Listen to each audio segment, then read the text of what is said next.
Sometimes when I left Christianity and religion, I didn't always cast off the bad or the good things that I learned. And there were a few things that I did learn that I either still keep with me as an atheist, or because of what I experienced, I chose the exact opposite. And this is one of those. Number 13. Christianity caused me to seek my own interests. Now, this can be metaphorical. This can be actual hobbies that I have, even to this day. Christianity taught me to not only be self-sufficient, because it showed me the exact opposite, it also taught me to find things I enjoy. Find things that interest me, that make me happy to be alive, and that's how I found my community. The nice people, the strangers that have reached out when I came out as an atheist, are people through YouTube, which is one of the most famous film platforms on social media. The things I'm into, everything from Harry Potter to Lord of the Rings to Stranger Things.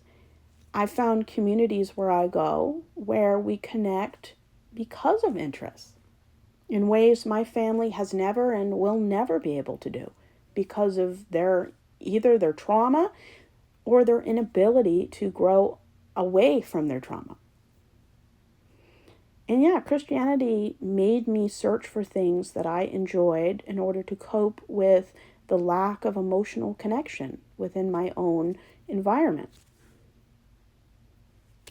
And many things that I've enjoyed as a young person and as an adult is because of a coping mechanism. Now, sometimes that coping mechanism isn't always healthy. And it's not always good for me. And something you enjoy doing, if you do it too much or it becomes more important to you than going to work and doing things that are expected of being an adult, it can sometimes be bad. And that's why I've always learned to focus on what I no longer need to cope from and focus on whether or not it's something that's helping or hindering me. And, so far, most things that I enjoy are things that make me happy to be alive and help manage depression. And that's important.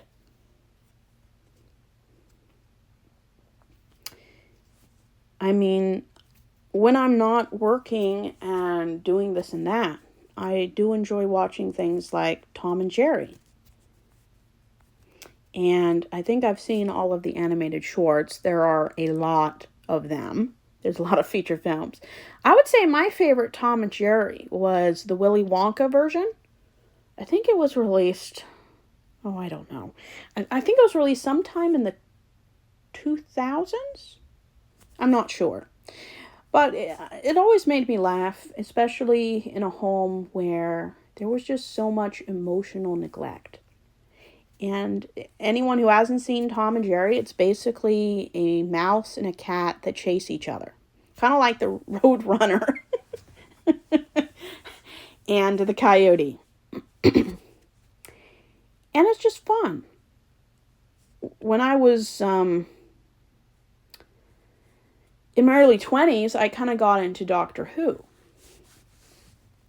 For anyone who hasn't seen Doctor Who, it's basically an alien that looks like a guy that flies around in a blue box and time travels.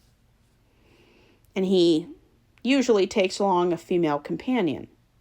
Occasionally it's a male companion. A few years ago, they actually had the first female Doctor Who. And I mean, that's progress. I like that. And Doctor Who has been going on longer than Scooby-Doo. Doctor Who is great.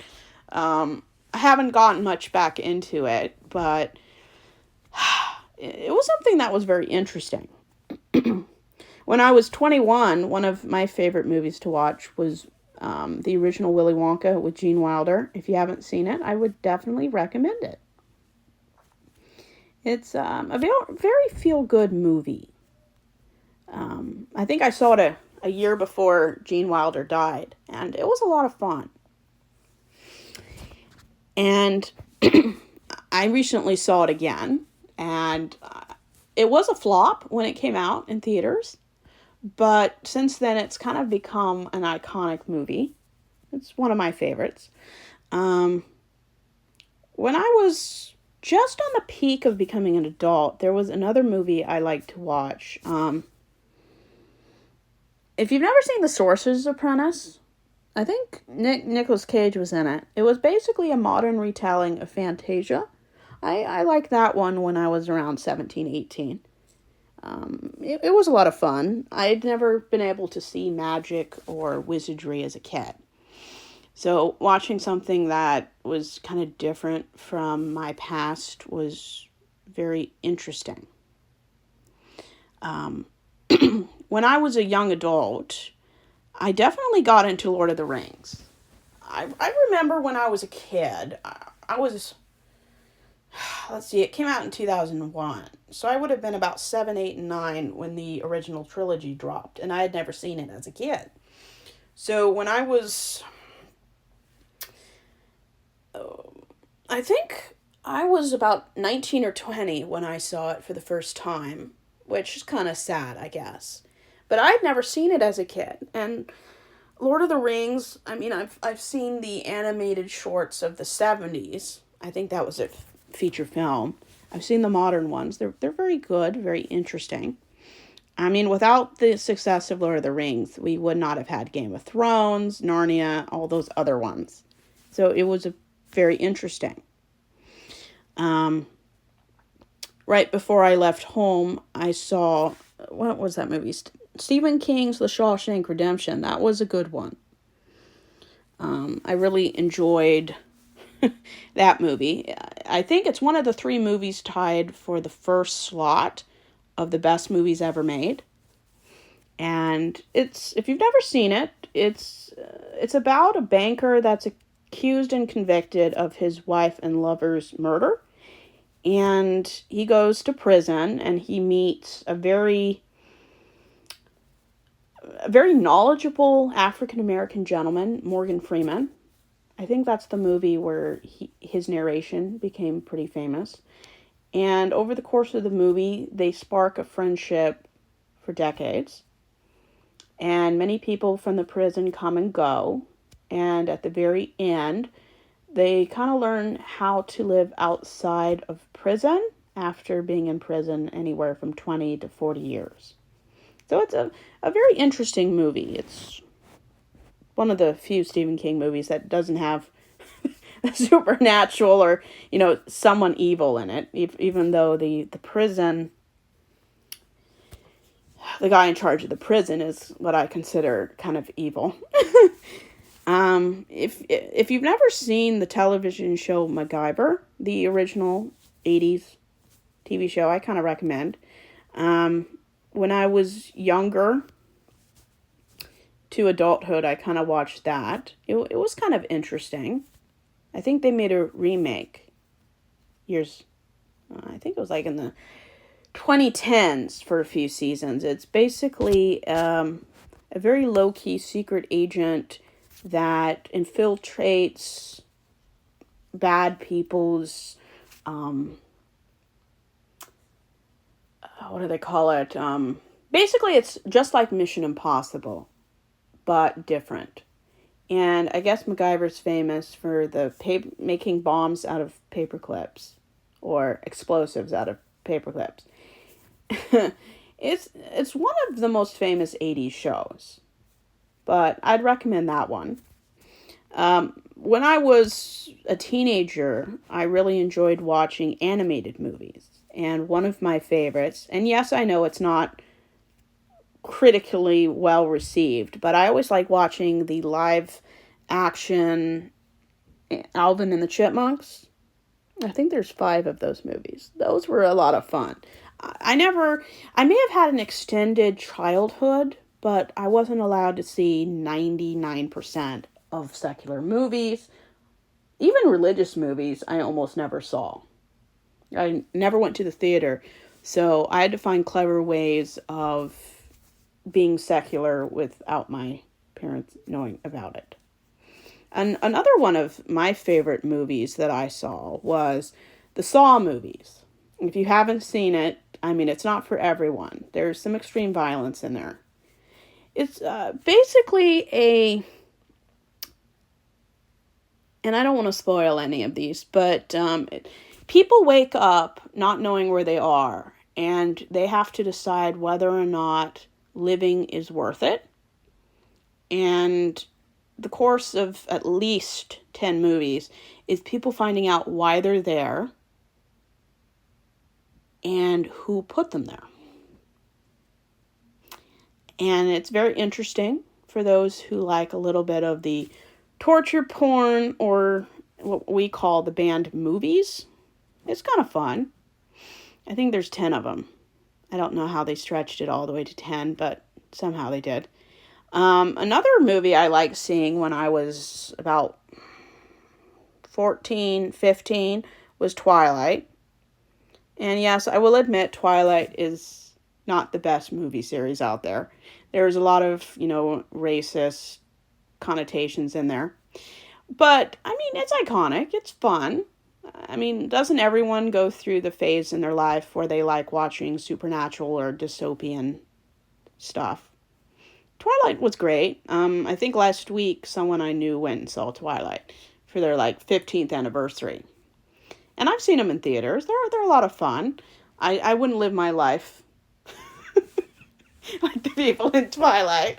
But, I mean, they were interesting. I think everyone likes Twilight. Most people won't admit to it. Even though, I wouldn't be taken seriously in film class if I admitted I like Twilight. But yeah, it's fine. I just learned to watch certain things with my eyes well open. So I'm not, taking in a lot of negative things. I really like watching things like The Godfather. The trilogy is great. I mean, the third one isn't amazing, but who doesn't like The Godfather? Godfather's a lot of fun. Back when I was in my early 20s, I definitely got into The Karate Kid. Karate Kid was a lot of fun. I just enjoyed the trilogy, even though I never grew up with it. And if you haven't gotten into the later TV series or movies, I would recommend them. They're very interesting. When I was a young girl, I definitely like reading things like Nancy Drew. So when they made feature movies, I actually really enjoyed watching. I think there was one with, what's her name? Her name was Emma Roberts. I think she was the niece of Julia Roberts. This was back when I was a kid. And I'm not saying this is the best version. I'm just saying that's the version I grew up with later in my teenage, young adulthood. Nancy Drew was always interesting. I mean, to have a female protagonist is very rare in movies and books, especially back in the early 2000s. So I very much enjoyed Nancy Drew. I read a little Hardy Boys too. Another book series I really enjoyed reading was The Seeker, The Dark is Rising. I know they made a movie, but I really liked fantasy as a child. And I really enjoyed just experiencing fantasy because it wasn't something I was allowed to be into. And it was just an interesting series. Not as well known as things like Lord of the Rings, but it was very interesting. Of course, once The Hobbit came out in the early 2010s, I definitely liked watching The Hobbit. I have never read The Lord of the Rings or The Hobbit books, but I have watched the movie several times. They're very interesting. I know The Hobbit wasn't as well received as Lord of the Rings, and yeah, it's a very long trilogy, but it's just interesting. It's kind of like a prequel. If you're into Lord of the Rings, you might enjoy The Hobbit too. And, I mean, I mentioned I had seen the animated Lord of the Rings and the animated Hobbit from the 70s, early 80s. I would recommend. Are they as good as the modern movies? I mean, I don't like comparing movies. But I think they were very interesting for their time. When I was a kid, I was always into things like, well, they're the only things I was really allowed to get into. If you've ever seen things like Veggie Tales, man, that dates me. Or like Last Chance Detectives, McGee and Me. I did like those when I was much younger. Because now I'm an atheist, I do see some of the child indoctrination that is in these movies. But, I mean, I still like Veggie Tales and McGee and Me. I do. I also like Stand By Me.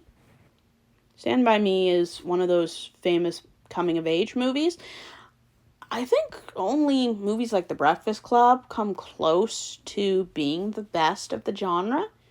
And yeah, Stephen King. I really do love, Stephen King's movies. And there's a lot of Stephen King movies that are terrible. Looking at you, Children of the Corn. But, I mean, I still enjoy watching them. I just do. Back a decade ago, I got a lot into the BBC version of Sherlock with Benedict Cumberbatch and Martin Freeman. If you haven't seen, I would definitely recommend. They're kind of like if they took the 1800 Sherlock and set them in modern Britain. Kind of like Elementary, but different. It's very similar to Doctor Who, which is ironic because Doctor Who and Sherlock are produced by the same people. So there's always that. Sherlock was always fun. I mean, I wish they made another season or two, but I mean, having 4 and a movie is definitely okay. I always liked mystery and crime, so Sherlock was fun. And of course, who doesn't like The Breakfast Club? I do. John Hughes always makes great films. The Breakfast Club, I would say, is the best teenage movie of all time. At least that's what my film professor told me. If you have a different coming-of-age movie you prefer more than that, then, drop it in the comments. I always like hearing from people that listen to these. The Matrix. I didn't grow up with The Matrix. I mean, I was only 5 when the first one came out, so I probably wouldn't have seen it. But I definitely remember some of my siblings being into it. My eldest 2 siblings, mostly. A lot of fun. I did see in the theaters the 4th film a few years ago. A lot of fun. Was it as good as the first movie? No. Like, what movie is, unless it's The Godfather Part 2. Back when I was, like real long ago, in the late 2000s, I got into things like Disney and Nickelodeon and things like that. And one of the movies I enjoyed watching was Agent Cody Banks. Now, some of you might not have a clue who I'm talking about. But if you've ever seen Malcolm in the Middle or the Lizzie McGuire movie, I mean, the 2 lead characters are in there. I think Frankie Muniz was in it. It's kind of like if Mission Impossible was for junior high. Yeah. And it was fun. I mean, who doesn't love spy movies? Yeah, it's a little corny sometimes, but, I mean, I didn't know the best movies to watch back then. I'm not saying these movies are bad. They're not the greatest movies ever, but, I mean, when you're isolated and bored as a fundamentalist Christian, you'll watch whatever you can find. I mean, I was 21 when I got into the Minions. Like, who does not like Despicable Me? I mean, last night I was watching Despicable Me 4 with somebody, and it was very interesting. I mean, I saw it 4 times in theaters. And I think the next film is out in July. I'm assuming the next film is going to be Minions 3, because they usually go back and, well, I'm not even sure. So Google says that the Minions 3 movie, that has not been named yet, was supposed to be in July of 2027 and is moved to July 1st, 2026. That sounds like fun. Well, Illumination is really milking this series, but I mean, all the movies are interesting. Are they as good as the first 2? Of course not. I think the only things that really kept quality in this world was The Sopranos and Breaking Bad. Hopefully, yeah. So, I'm not against there being a lot of movies, kind of like Saw, as long as they're somewhat of quality. I'll watch them. But Minions are always fun to watch. Especially the Minion movies. Another movie I saw back a long time ago, I think 2020, Call Me By Your Name, the Luca Guadagnino movie. I think Timothée Chalamet's in it. It was one of the first movies I ever watched that kind of helped change my view about non-straight people. So that and Brokeback Mountain were were kind of the beginning of me changing my opinion about the LGBTQIA community. So if you haven't seen Call Me By Your Name, I recommend. It's basically a story of a 17-year-old and a 24-year-old visiting master's student who start a relationship during the summer. It's kind of like a coming-of-age story. Another movie I really enjoyed when I was in my 20s was The Fifth Element. The Fifth Element was a lot of fun. If you haven't seen it, I mean, it's like a futuristic movie with Bruce Willis where he wins an award. I think he wins like a raffle or something, and he gets to go as a VIP guest for a very famous performance. And I'm not going to say any more because that would spoil it. And it was a lot of fun. I mean, I think it came out in 97, so it's been a while. But it was a fun futuristic movie to watch. Another thing I enjoyed was I really like movies that have magic in it, since I never was able to see that as a child. I like the BBC version of Merlin from 2008 to 2012.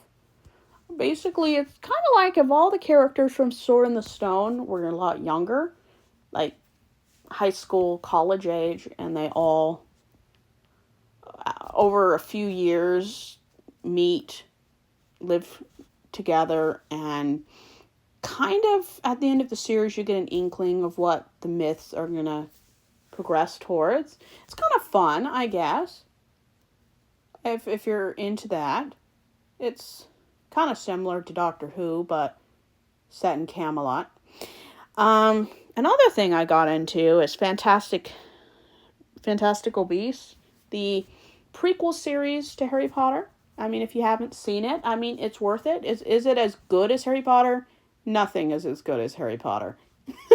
Not in the magic fantasy genre anyways. But, I mean, it's a lot of fun. I mean, you get to meet Newt Scamander. I think Newt wrote one of the books that Harry used. I think it was in the 3rd year. He wrote the book about the magical creatures that Harry uses in Prisoner of Azkaban for Hagrid's class, if I remember correctly. If I don't, then put it in the comments.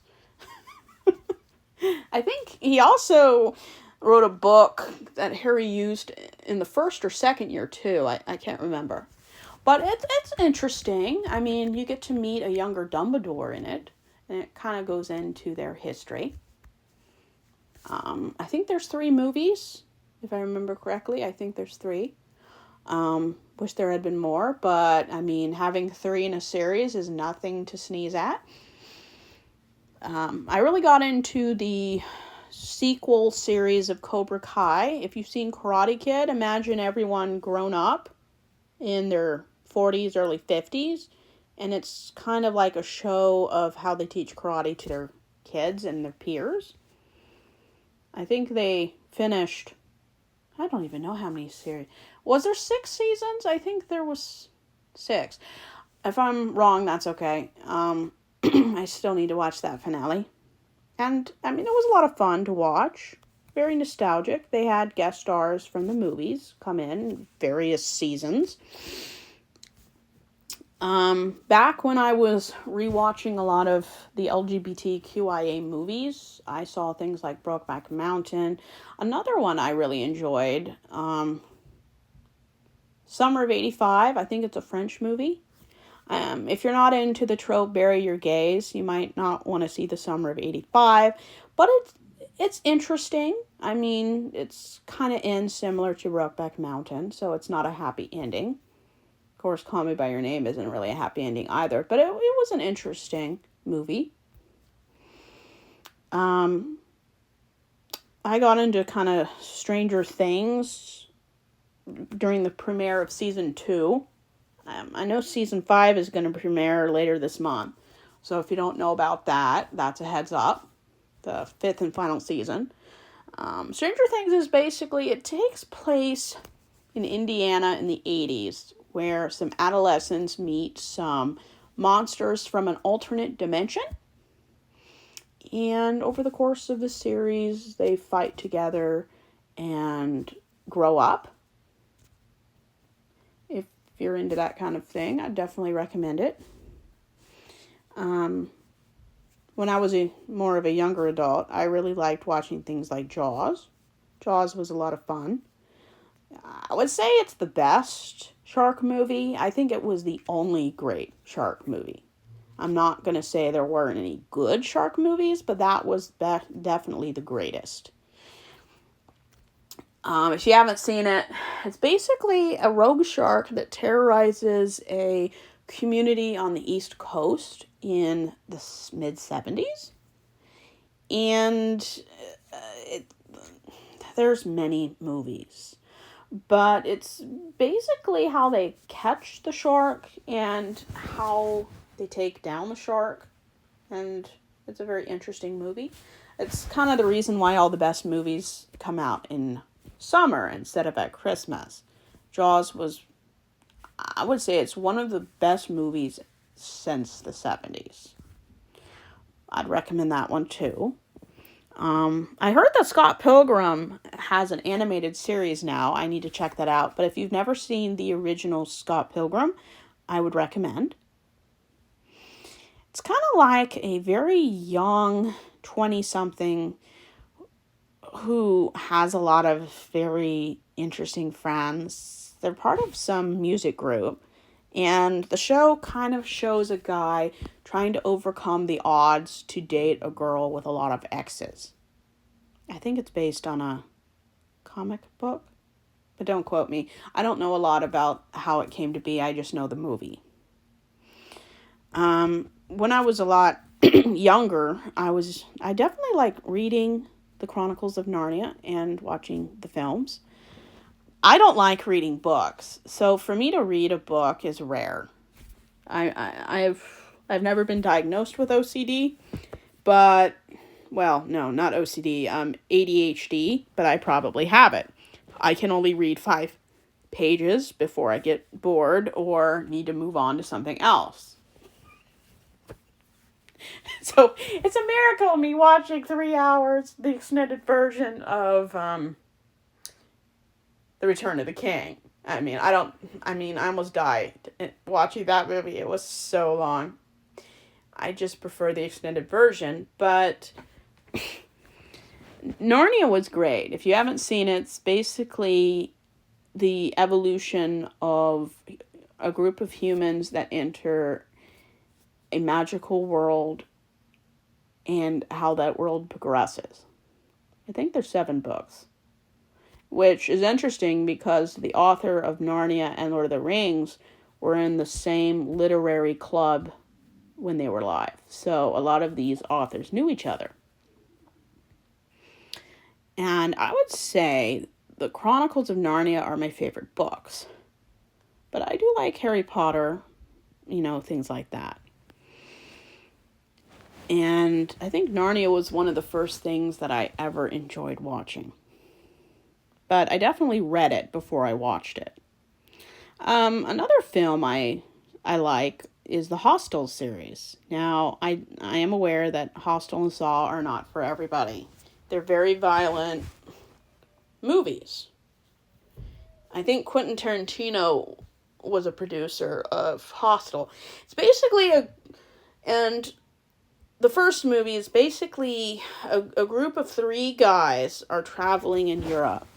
And they receive a tip to go to a specific place and meet girls to hook up with.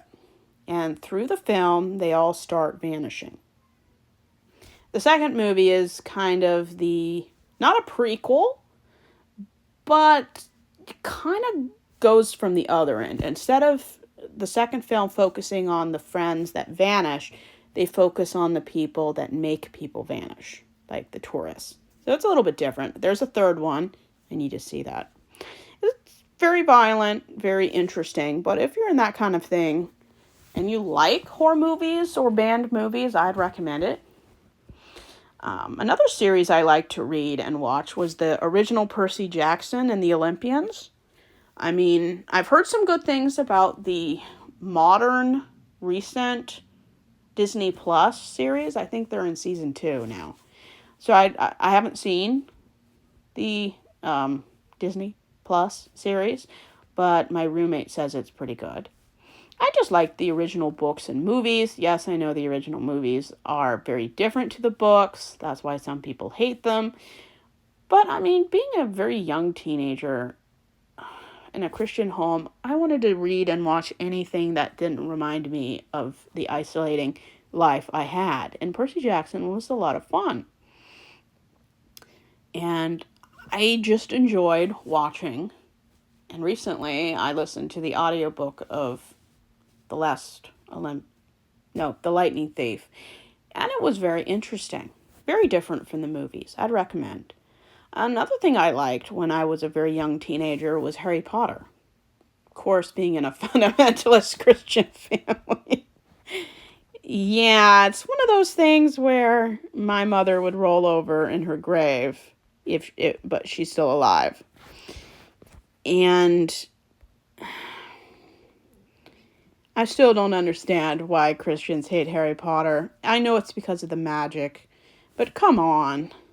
I mean, it cannot be that bad. It just can't. Harry Potter's great. If you haven't seen it, it's basically a normal boy finds out in Britain that he's a wizard, goes to school, and there's 8 movies, but over the course of 7 books, he grows up and has to be the savior of a wizarding magical community. If you haven't seen it, you're missing out. I just couldn't see it as a child, even though I found ways when I was 14, 15, 16 to watch it anyways. I mean, you grow up in an isolating world. You have to find clever ways to make it.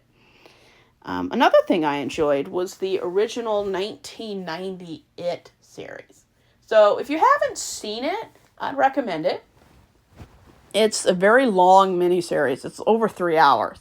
But if you've watched the modern It movies and really just wanted more background, especially when they were kids or when they were adults, I would recommend the original series. It's very good. I mean, Tim Curry's great in everything he's in. But if you want to see Pennywise more as a comedian than an evil, child-eating entity, I think the original miniseries is the better of the 2 options, only because when you have more than 3 hours, you just can offer more. 2 movies kind of limits you. Even though I think they did a great job in the movies. Like, I never say that remakes are great, so for it to be good, it's pretty rare. It just is. So rewatching the It movies with Bill Skarsgård was a lot of fun. I mean, Stephen King, a lot of his books are very, very interesting. There's a lot of adult content. I mean, I like It because it taught me how to face and overcome childhood trauma and abuse. Luckily, I didn't experience the abuse mentioned in the books, but I definitely remember that it humanized childhood abuse in ways that a lot of mediums hasn't since. And if you haven't seen the modern remakes of the It movies from 2007 and 2019, I'd recommend. I've heard the first It movie was the highest earning horror movie ever. So it was pretty successful, and I would definitely recommend. I mean, evil psychotic clowns aren't for everyone, but you know, I just like the I just like the evil killer clowns trope. I just do. Another thing I really was into was I like watching a lot of the versions of Peter Pan. I'm not really big into Disney just because I never grew up with it. And by the time I saw the Disney movies, I was in my 20s, almost 30s. So some of the magic from Disney never took flight because by the time I saw it, I no longer believed in a lot of the childish, very child-centered movies. But I've seen all the Disney movies. And the 2015 Pan was not very well received, but it was an interesting take on it. I need to see the Hook movie, though. I've heard that's pretty good. But if you like a prequel to Peter Pan, I mean, Pan isn't a great movie, but it's interesting.